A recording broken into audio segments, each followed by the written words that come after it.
My name is Margaret Coulson, and I was 63 years old the night I realized a stranger's mother had done more research on my bank accounts than my own son had ever done on me. The worst part wasn't the money. The worst part was how long it took me to see it, because I'd spent 25 years teaching myself not to look for betrayal in the people I loved. Welcome back to Alpha Mom Stories, where women who were underestimated finally get the last quiet word.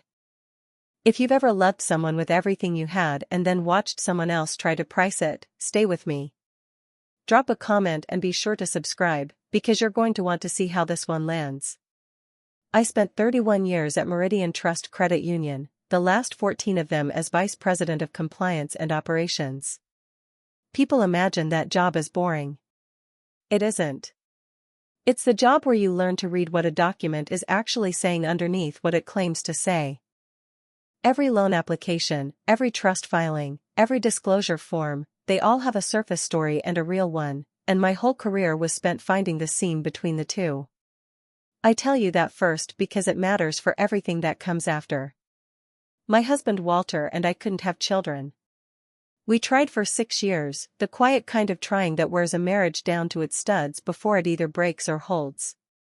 Ours held. In 2001, we got a call from an adoption agency in Ohio about a baby boy, 3 days old, whose birth mother had chosen an open adoption and specifically asked for a couple who would tell him the truth about where he came from. We drove 11 hours through the night to get to that hospital. I held Ethan in a plastic rocking chair in a hallway that smelled like antiseptic and vending machine coffee, and I made him a promise I never once broke in 25 years. I promised him he would always know exactly who he was and where he came from, and that knowing it would never cost him anything. I kept the first half of that promise easily. I did not know, 25 years later, how expensive the second half was about to become for someone else's family to try and collect. Ethan's birth mother was named Renee Doyle. She was 17 when she had him, a senior in high school in a small town outside Dayton, and her own mother, a woman named Deborah, had made the decision for her the way some mothers do, with love wearing the mask of practicality. Renee wrote me one letter, the year Ethan was born, and I kept it in a cedar box on the top shelf of my closet for a quarter of a century. I'll read you a piece of it later. It matters more than almost anything else in this story. Renee and I had an open adoption in the loosest sense. A photo at Christmas. A card on his birthday. No visits, no phone calls, nothing that asked anything of either of us. I sent updates because I'd promised her I would, not because anyone made me. Renee never once asked for anything back. I want you to remember that too. Ethan grew up knowing his story the way you'd know your own eye color, a fact, not a wound. He was a good kid. Curious, a little too trusting, the kind of boy who believed people generally meant what they said because he'd never been given a strong reason not to. Walter used to say Ethan got that from me, and not to be a compliment. You read contracts for a living and raised a boy who reads people the way you read contracts, Walter told me once. Charitably. Assuming best intent until page 4. Walter passed 4 years ago. Heart, sudden, on a Tuesday in the garage with a wrench still in his hand. I won't dwell on it here except to say that grief teaches you things about money you didn't know you needed to learn. I had to understand every account, every beneficiary line, every policy Walter had built quietly over 3 decades, all in about 6 weeks, while also learning how to sleep in a bed by myself again. What I found, once I finally sat down and added it up properly, surprised even me. Walter and I had never lived large. We drove the same 2 cars for over a decade. We took one real vacation a year, modest, planned 18 months in advance. But Walter had been investing steadily since 1994, and I had been running our retirement accounts with the same discipline I brought to every loan file at the credit union. The number, when my financial advisor finally read it to me out loud in 2022, was $1.3 million in combined assets, retirement accounts, the paid-off house, a modest life insurance payout, and a brokerage account Walter had quietly built and never once bragged about. I didn't tell many people that number. I told Ethan, because he was my son and because I believe in honesty the way I believe in oxygen. I told him not as an inheritance announcement but as a piece of estate planning, the kind any responsible parent walks their adult child through. I showed him where the documents were. I told him who my attorney was. I told him, gently, that someday it would all be his. I did not know that conversation would eventually travel out of my kitchen and into a stranger's spreadsheet. It started, as these things so often do, with a DNA kit. Ethan bought one for himself the Christmas after Walter died, mostly out of curiosity, the way you'd look up a word you already mostly know the meaning of. He didn't need it to know who he was. He wanted, he told me, to know a little more of the where. 8 months later, the site matched him to a half-sibling. Her name was Skylar Doyle. 24 years old, Renee's second child, born 6 years after Ethan was placed for adoption, when Renee had finally married and settled and built the ordinary life she hadn't been allowed to have as a teenager. Ethan called me the night he found the match, breathless in a way I hadn't heard from him since he was small. "Mom, I have a sister. I want to be honest with you about that moment, because it's important to the rest of this story." I felt something small and cold move through my chest, and I am not proud of it, but I will not pretend it wasn't there. 25 years of being the mother, and here was a door opening onto a whole hallway of people who shared his blood and none of his childhood. I said none of that to him. I said, "That's wonderful, sweetheart. Tell me everything. Because that is the job. You swallow the cold thing and you hand your child the warm one, and you do it again the next day if you have to." Ethan reached out to Renee through the DNA site's messaging system that same week. She wrote back within an hour. I read the message later, when he showed it to me, proud as a boy showing off a report card, and I'll admit it was a kind letter. Careful. Gentle. She said she'd thought about him every single day for 25 years and had never once tried to find him because she'd promised herself she'd respect the boundary she'd agreed to. She said, and I remember this line exactly, "I gave you to a mother, not away from one." I hope she's exactly who I always pictured. I cried reading that. I still believe Renee meant every word of it. What I did not fully understand yet was that Renee's mother, Deborah, had never once let go of what she considered a debt the world owed her family. Not from me. From life. From circumstance. From every hard year she'd spent raising 2 daughters alone after her husband left, watching other families like mine, families with credit union pensions and paid-off houses, build a comfort she had scraped for and never quite reached. Deborah did not see a boy finding his roots. Deborah, I would later understand, saw an asset her family had been separated from at birth, finally coming back within reach. The first family gathering happened 4 months later, over Labor Day weekend, at a lake house Skylar's husband Chase had rented for the occasion, a detail I want you to hold on to, because rented is a word that matters later. Ethan invited me. I declined, gently, telling him this first real meeting should belong entirely to him and to Renee. I wanted that to be true, and mostly, I believe it was. He came back changed in a way I couldn't quite name. Lighter in some places. Guarded in others, in a way he'd never been guarded with me before. "Renee's amazing, Mom," he told me over dinner 2 days later. "And Skylar, it's so weird, we have the same laugh." Chase said it was uncanny. "And Deborah?" I asked. He paused with his fork halfway to his mouth. "Grandma Deborah's intense," he said. "In a good way, I think. She kept asking about you. About us. About," he stopped. "About what, honey?" "Nothing. She's just curious." It's a lot of information for one weekend. I let it go. I have spent a career learning to read the seam between what a document says and what it means, and I am ashamed to tell you it took me another 3 months to apply that same skill to my own dinner table. Here is where I want to slow down, because this is the act where the story really begins, and I owe you the layers the way they actually unfolded to me, not all at once, but one loose thread at a time. The first thread was small. A phone call in October, one I only overheard because Ethan had put me on speaker by accident while looking for his car keys in the next room. Deborah's voice, warm and unhurried, the voice of a woman who has learned that patience gets further than pressure. And honestly, sweetheart, it's not about the money at all. It's about fairness. You had every advantage. Skylar's had none of them. That's not a criticism of your mother, it's just, the universe owes your sister a little of what it gave you. Ethan's voice, quieter. I don't really think of it that way. You wouldn't have to, Deborah said. Not if things were handled properly. There are ways families make sure everyone's taken care of. Legal ways. I looked into it. I stood very still in my own kitchen with a dish towel in my hand. I looked into it. That's the phrase that stayed with me. Not I wondered. Not I thought about it. I looked into it, the language of someone who has already made appointments.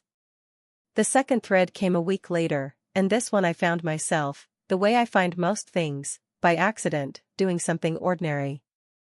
I was sorting Ethan's mail, which still came to my address twice a month for magazine subscriptions he'd forgotten to update. Tucked between a car insurance renewal and a credit card offer was an envelope from a law office in Dayton I didn't recognize. Holbrook and Weiss, Elder and Kinship Law. I want to be clear that I did not open my adult son's mail out of nosiness. I opened it because the return address made the hair on my arms stand up, and 31 years in compliance teaches you to trust that particular feeling. Inside was a letter, addressed to Ethan, offering a free consultation regarding potential kinship inheritance rights for individuals placed via closed or semi-open adoption, particularly in cases involving significant adoptive family assets. I sat down at my kitchen table and read it 3 times. Then I did what I've done my entire career when something doesn't add up. I started a file. The third thread took real digging, and I'll tell you honestly, some of it I'm not proud of, but I make no apologies for it either. A mother protecting her son's peace of mind, and her own life's work, is not the same thing as a mother snooping for sport. I called an old colleague from the credit union, a woman named Patricia who now works in title research, and I asked her, in the vaguest terms I could manage, whether there was any way to know if someone had recently pulled records on my property. There was.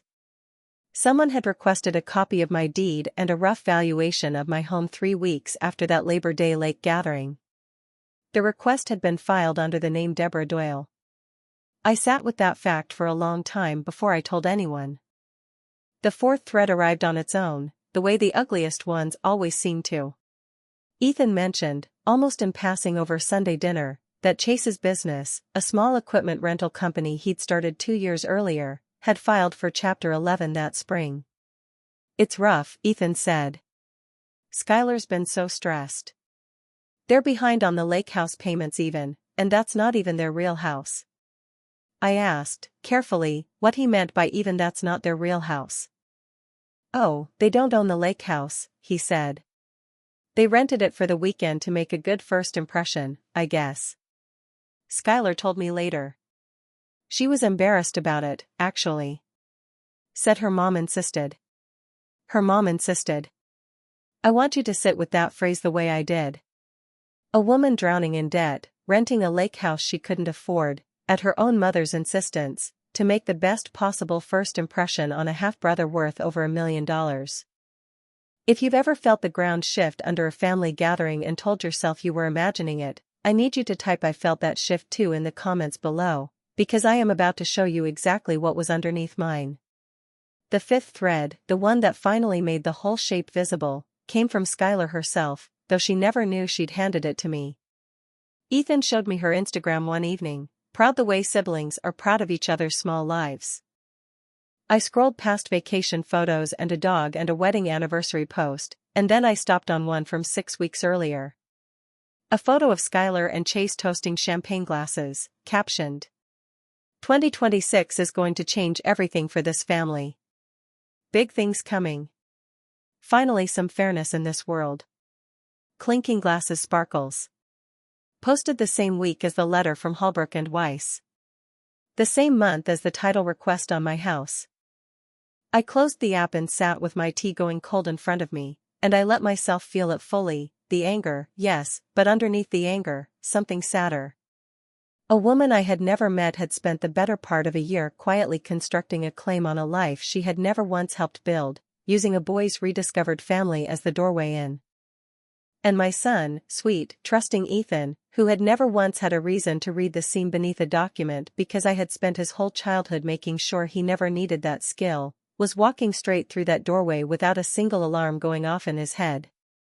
I had one more thing to check before I was ready. I called Renee. I hadn't spoken to Renee directly in 25 years, not once, out of respect for the boundary we'd both agreed to at the very beginning. I dialed her number with my hands not quite steady, unsure whether I was calling as an ally or about to become an accuser of her own mother. She answered on the second ring, and her voice cracked the moment I said my name. Margaret. I hoped you'd call someday. I just never knew if I was allowed to hope for it. We talked for over an hour. I told her, gently, what I'd found. The letter from the law firm. The title request. The rented lake house. The champagne post. There was a long silence on the line. Then Renee said something I will carry with me for the rest of my life. She did this to me too, she said quietly. When I was pregnant. She didn't push me toward adoption because it was best for me. She pushed me because a baby with no father in the picture was a mouth she couldn't afford, and once the adoption money conversation started, the agency offered a small stipend for medical costs. I watched her calculate it like a woman doing taxes. I was 17. I thought that was just what mothers did when things got hard. Renee, I said, I am so sorry. Don't be sorry for me, she said. Be careful for Ethan. She's done this before. She'll do it again if nobody stops her. I asked her the question I'd been circling for an hour. Did you know? About the law firm, the lake house, any of it? No, she said, and her voice went hard in a way I hadn't heard from her yet. But I believe you completely. And Margaret, I want to be there when this comes out. I need her to hear from me, not just from you. That was the moment the shape of this story changed for me. I no longer thought of it as me against a stranger's greedy family. I thought of it as two mothers, 25 years apart, finally putting down the same weight at the same table. I spent the next 3 weeks building a folder the way I'd built 1,000 loan files across 3 decades, every document labeled, every date confirmed, every claim backed by a paper trail that couldn't be argued with, only read. Tab 1. The Holbrook and Weiss solicitation letter, along with public records confirming the firm specialized in exactly the kind of speculative kinship claims their letterhead implied, the sort of practice, my own attorney told me flatly, that survives entirely on frightened or hopeful families who don't know the law well enough to see it has almost no real teeth in a case like ours. Ethan's adoption had been closed and finalized in 2001. There was no kinship inheritance claim. There never had been.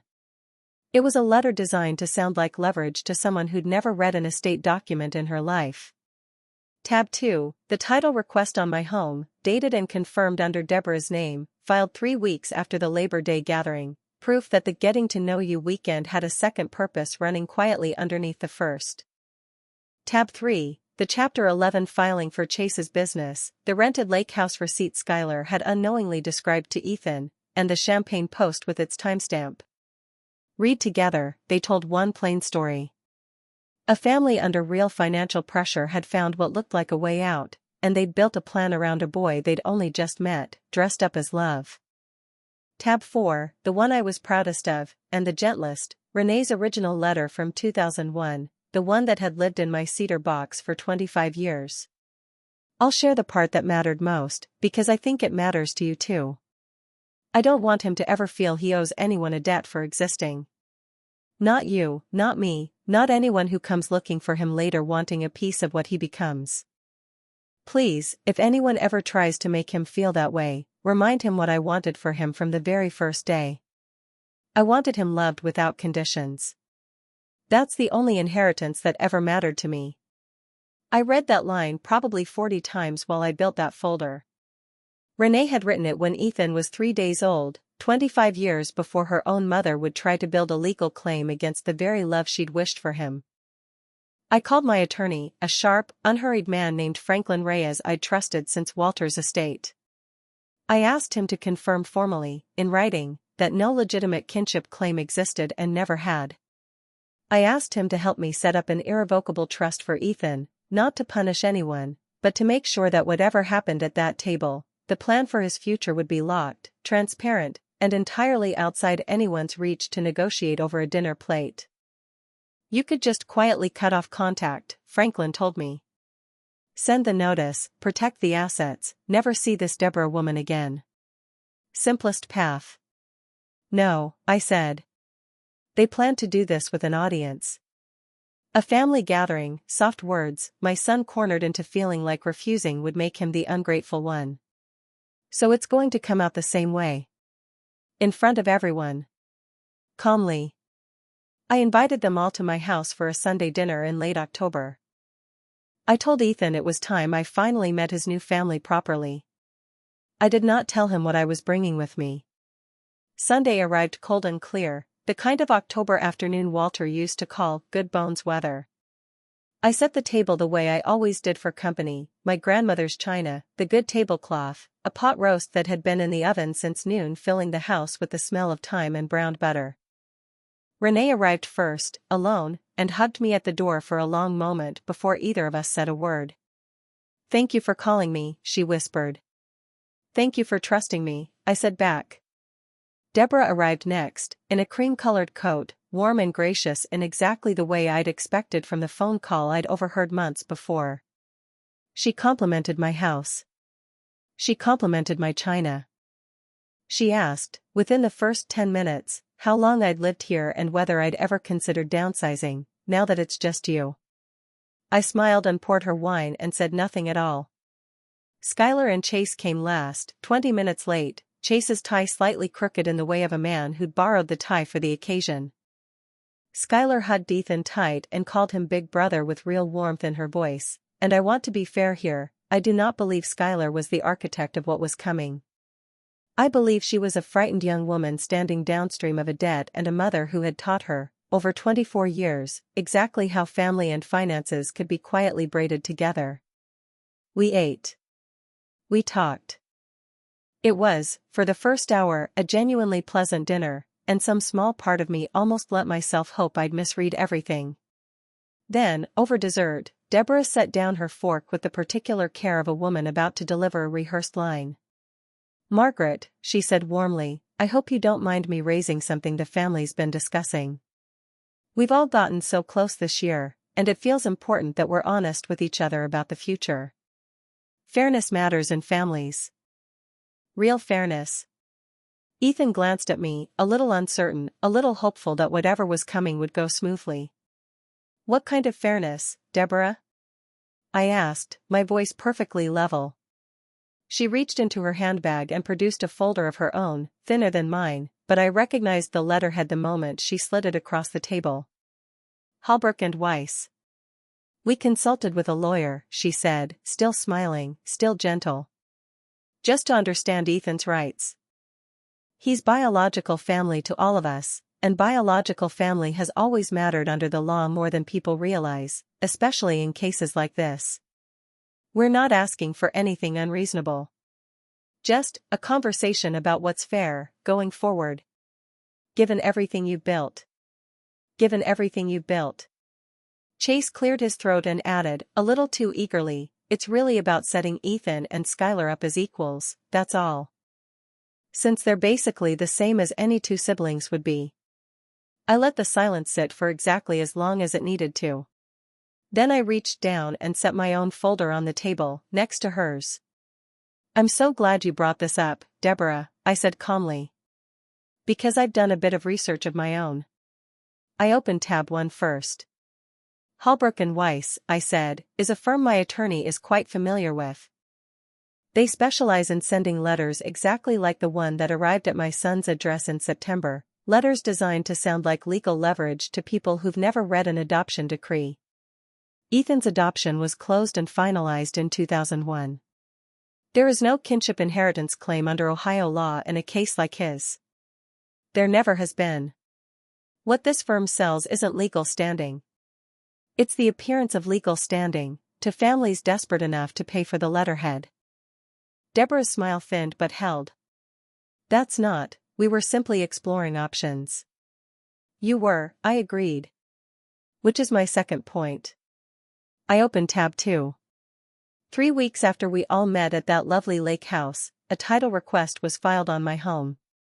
Under your name, Deborah. Evaluation, specifically. The room went very quiet. Skylar looked at her grandmother with an expression I can only describe as dawning. Grandma, she said slowly, you told me that was for the family tree project. It was research, Deborah said, and for the first time, her voice lost its warmth. A woman my age has to think ahead for her family. Think ahead, I repeated. That's tab 3, actually.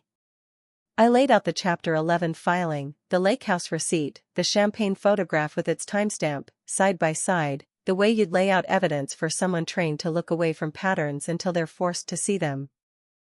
A rented lake house, at your mother's insistence, Skylar, to make the right impression on a brother you'd never met. A business in bankruptcy. And a toast to everything changing. The same week a law firm mailed a solicitation to my son's address. Chase had gone pale. Skylar's eyes were filling. Mom, she said quietly, is that true? Is that why you wanted us to rent that place? Is that why you kept asking about her house? Deborah's composure finally cracked at the edges. I did it for you, she snapped at her daughter. For both of you. Somebody in this family has to think about money instead of feelings. I did it for Renee too, 25 years ago, and none of you ever thanked me for that either. The room went silent in a different way then. Renee set down her glass very carefully. Mom, Renee said, and her voice was steady in a way I don't think Deborah had ever heard from her, I need you to hear something, and I need everyone at this table to hear it with you. She reached into her own purse and pulled out a folded piece of paper. I recognized it before she'd even unfolded it, because I had a copy of the very same letter sitting in tab 4 of my own file. This is a copy of the letter I wrote when Ethan was 3 days old, Renee said. Margaret's kept the original for 25 years. I'd like to read part of it now, because I think you've forgotten what I actually wanted, Mom, if you ever really listened at all. Her hand shook slightly as she read. I don't want him to ever feel he owes anyone a debt for existing. Please, if anyone ever tries to make him feel that way, remind him what I wanted for him from the very first day. I wanted him loved without conditions. That's the only inheritance that ever mattered to me. She set the letter down. I was 17 and terrified, and you told me adoption was the responsible choice, Renee said. And maybe it was. I've made peace with that. But you never once told me it was because you'd already calculated what a baby with no father would cost us. I found that out years later, from Aunt Carol, and I never let myself really believe it until right now, watching you do the exact same math to my son 25 years later. Renee, that's not fair. It's completely fair, Renee said, and her voice didn't rise, it simply didn't bend. You taught me that love comes with a ledger. I spent years unlearning that. I will not sit here and watch you teach it to Ethan in his first year of knowing us. Ethan had gone very still beside me, his eyes moving between his birth mother, his grandmother, and me. Mom, he said to me, quietly, is all of this true? The lawyer letter, the house thing, all of it? Every word, I said. I have the documents. You're welcome to read every page yourself. He looked down at his hands for a long moment. I brought you into my life because I wanted to know where I came from, he said finally, looking at Deborah. Not because I wanted to be a line item in somebody's spreadsheet. I want to pause here and tell you something honestly, because I don't think this story is worth telling if I only show you the parts where I was right. I do not believe Deborah is a monster. I believe she is a woman who spent decades frightened of not having enough, who mistook control for care so many times that she genuinely could no longer tell the difference. Fear, left alone in a person for 40 years, calcifies into something that looks like manipulation from the outside and feels, from the inside, like responsibility. That doesn't excuse what she tried to do. It only explains it, and I think explanations matter, even when they change nothing about the outcome. I said as much to the table, once everyone had gone quiet. Deborah, I said, and I kept my voice as gentle as the moment allowed, I don't think you're evil. I think you're scared, and you've been scared a very long time, and somewhere along the way you decided the people who loved you were also the safest people to extract security from. That's a hard way to live. I'm sorry you've carried it this long. She didn't answer. She looked, for the first time all evening, genuinely old and genuinely tired, and some of the fight went out of her shoulders. But I want to be equally clear, I went on, about what happens next, because mercy and consequence can share a table just fine. I laid out tab 5, the one I hadn't shown anyone yet. 3 weeks ago, I set up an irrevocable trust for Ethan. It's fully funded, fully documented, and completely outside anyone's ability to negotiate, contest, or influence, including mine, now that it's signed. It reflects exactly what Renee wrote in that letter 25 years ago. Ethan inherits what Walter and I built, in full, without conditions, without anyone else's name attached to it. I turned to Renee. I also want you to know, I said, that I've included a smaller, separate gift in your name, Renee. Not because you asked. Not because you're owed anything by law. Because you gave me the greatest gift of my life at 17 years old and asked for nothing in return for 25 years, and I think that kind of grace deserves to be recognized by somebody, even if it's decades late. Renee began to cry, quietly, her hand pressed to her mouth. As for the rest, I said, turning back to Deborah, there is no claim. There never was one. Any further contact from that law firm will be answered by mine, and I promise you, mine has considerably more teeth. What happens between you and your daughters from here isn't mine to decide. But I'd ask you to think hard about whether you want the story your grandchildren eventually tell about you to be this one. Nobody applauded.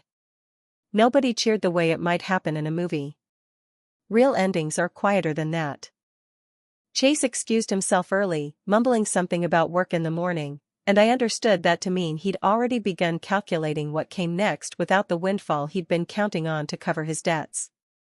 Skylar stayed another 20 minutes, mostly silent, holding her mother's hand in a way that looked more like exhaustion than loyalty. Deborah left without finishing her coffee. Renee stayed until nearly 11, and Ethan sat between us the whole evening, quieter than I'd ever seen him, absorbing something I think he'd needed to absorb his whole adult life. That the people who love you cleanly and the people who love you with strings attached rarely announce which kind they are. You have to watch, patiently, and trust the pattern over the performance. It's been 8 months since that dinner. Skylar reached out to me in the spring, on her own, no lawyer letters, no lake houses. She asked, hesitantly, if we could get coffee sometime, just to actually get to know each other, without all of that hanging over it. We did. It was a little awkward and a little hopeful, the way most honest new beginnings are. Chase's business closed for good in April. I understand they're renting a smaller place now, and doing it the ordinary, unglamorous way most people manage hard times, slowly, without a scheme underneath it. Deborah and I have not spoken since that dinner. Renee tells me her mother still calls occasionally, still circles the subject at a distance, though never quite as directly again. I don't know if that will ever fully change. I've made my peace with the possibility that it won't. Renee and Ethan see each other every few months now, easy visits, no agenda beyond wanting to know each other better. She came to his birthday dinner in March and sat next to me the whole night, and at one point she leaned over and said quietly, "Thank you for being exactly who I hoped you'd be, 25 years ago and today." I still have the cedar box on my closet shelf. Ethan asked to see the original letter a few weeks after that dinner, and I gave it to him, and he read it standing in my kitchen with his back to me for a long time before he turned around. "She really meant it," he said. "Loved without conditions." She actually meant it. She did, I said. And so did I. He hugged me the way he used to when he was small enough that I could still lift him off the ground, though he's a foot taller than me now and I could barely manage it. "You're my mom," he said into my shoulder. The math was never complicated. I just needed to see it written down. If you're still with me, here's what I want you to carry away from this one. Blood tells you where you came from. It has never once, in the whole history of families, told anyone the truth about who actually loves them. That truth only shows up in the pattern, in who shows up sick, who shows up broke, who shows up on the ordinary Tuesdays that never make it into anyone's highlight reel. 25 years of ordinary Tuesdays outweighs any letterhead a law firm can print, and it always will, in every courtroom that matters and every one that doesn't. Love people generously. Welcome the family that comes looking for you, even the complicated parts of it, because most of them are simply scared people doing their best with what fear taught them. But watch the pattern, not the performance, and never let anyone convince you that loving someone without conditions means you owe them a ledger too. If this story meant something to you, tell me below. Would you have brought the folder to that table, or handled it quietly, the way my attorney first suggested? I'd love to know which kind of woman is reading this tonight. And if you've ever had to learn, the hard way, that some people research your bank account more carefully than they ever researched your heart, subscribe, and I'll see you in the next one.